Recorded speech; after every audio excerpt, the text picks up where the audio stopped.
తేదీ 18/1/2025 నాడు సుబ్బమ్మ భర్త పేరు వెంకటరమణ అనే మహిళ ఫిర్యాదురాలు పోలీస్ స్టేషన్కి వచ్చి ఫిర్యాదు ఇవ్వడం జరిగింది.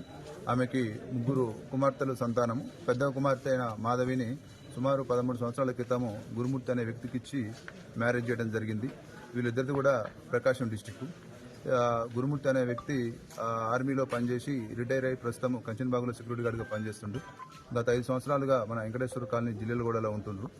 ఉన్న తర్వాత ఫిర్యాదు ఇచ్చిన సుబ్బమ్మ దాంట్లో ఇచ్చిన కంప్లైంట్ ఏందనగా 16వ తారీఖు ఈ నెల జనవరి 16వ తారీఖు తన కుమార్తె మాధవికి అల్లుడికి గురుమూర్తికి ఇద్దరికి చిన్నపాటి గొడవ జరిగిందని, ఆ గొడవ జరిగితే మధ్యాహ్నం 12 o'clock ఆ సమయంలో ఈ మాధవి ఇంటి నుంచి వెళ్ళిపోయిందని చెప్పి ఫిర్యాదు ఇవ్వగా ఆమె ఫిర్యాదు మేరకు కేసు నమోదు చేయడం జరిగింది. అటు కేసు నెంబరు 81/2025.